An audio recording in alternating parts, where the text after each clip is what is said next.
Hi everyone, Purabi কিচেনে সবাইকে স্বাগত।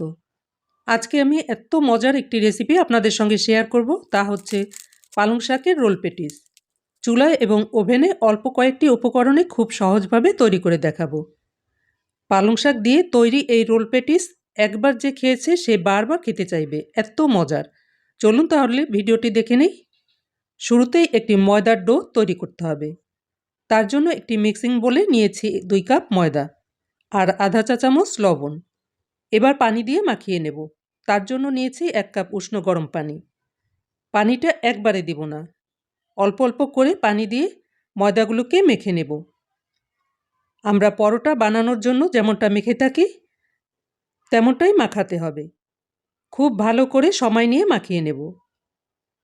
মাখাটা ভালো হলে রুটিগুলোও ভালো হবে। এখানে পুরো 1 কাপ পানি লাগেনি, 3 টেবিল চামচের মতো রয়ে গেছে। দেখুন, ঠিক এরকম সফট করে মেখে নিতে হবে।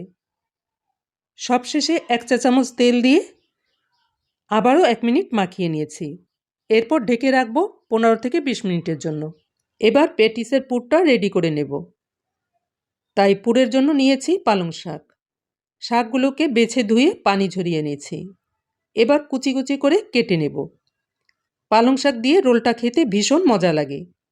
কাটার পরে এগুলোকে একটি বোলের মধ্যে নিয়ে নিয়েছি। এরপর দিয়েছি কিছুটা ধনেপাতা কুচি, দিয়েছি 2টো পেঁয়াজ কুচি আর 2-3টি মরিচ কুচি, দিয়েছি আধা চা চামচ গোলমরিচের গুঁড়ো, সামান্য মরিচের গুঁড়ো, আর দিয়েছি লবণ আধা চা চামচের একটু কম। লবণটা বুঝে দিতে হবে, কারণ শাকে খুব বেশি লবণের প্রয়োজন হয় না। এরপর হালকা হাতে মিশিয়ে নিয়েছি। চটকিয়ে মাখানো যাবে না, তাহলে শাক থেকে অনেক পানি ছাড়বে। মিশানো হলে ঢেকে এক সাইডে রেখে দেব। এরপর একটি বাটিতে নিয়েছি 2 টেবিল চামচ বাটার অর্থাৎ মাখন। এর মধ্যে দিয়েছি 1/4 কাপ সয়াবিন তেল।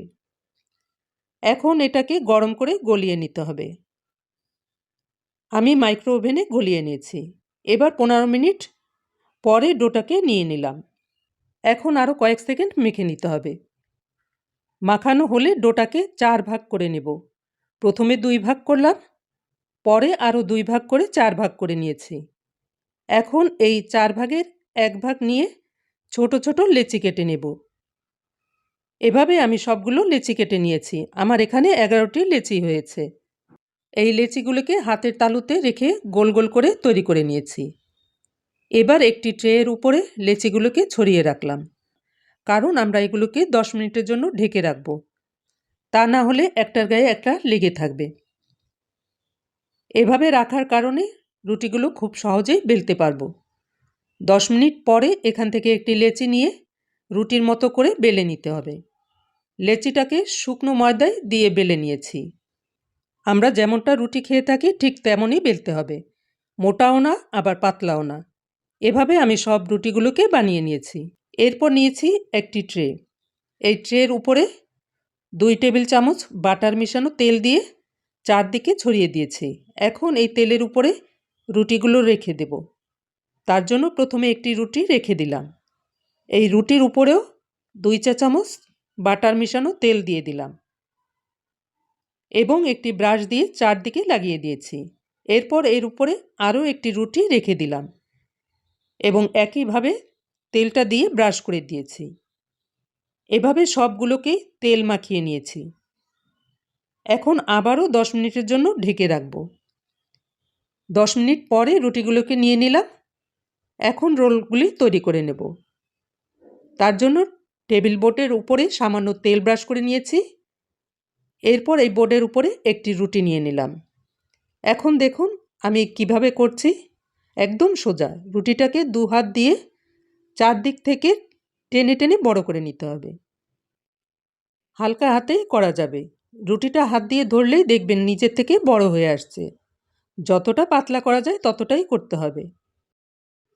তারপরে এই রুটির এক সাইডে আগে থেকে যে পালং শাকের পুরটা রেখেছিলাম সেখান থেকে 1 টেবিল চামচ পুর দিয়ে দিলাম।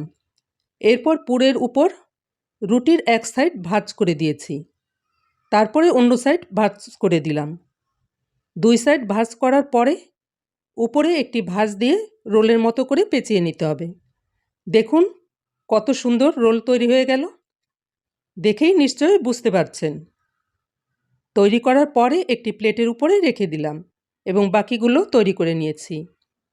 আমি আরও একটি রোল বানিয়ে দেখাচ্ছি। দেখুন হালকা হাতে টেনে নিলেই এভাবে বড় হয়ে যাচ্ছে। বাস রুটিটা বড় হয়ে গেল। এখন এর উপরে পালং শাকের পুরটা দিয়ে একইভাবে 2 সাইড ভাঁজ করে রোলের মতো করে পেঁচিয়ে নিলাম।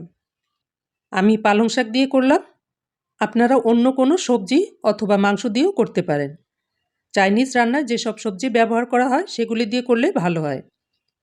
এভাবে আমি সব রোলগুলি তৈরি করে নিয়েছি। এখন 2 ভাবে ভেজে দেখাবো।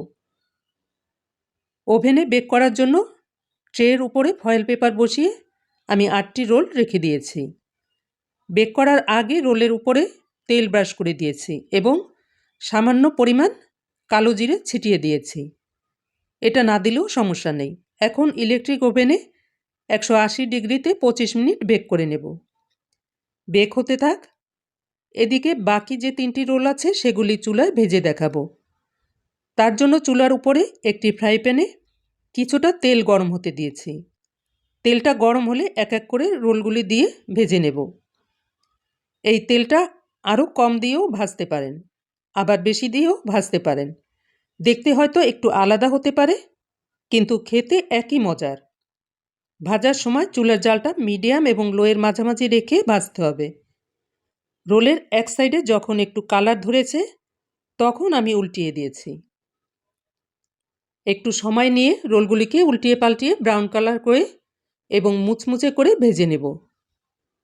ডুবো তেলে ভাজলে খুব তাড়াতাড়ি ভাজা হয়ে যায়, কিন্তু আজকাল আমরা স্বাস্থ্য সচেতন, তাই অনেকেই তেল কম ব্যবহার করি।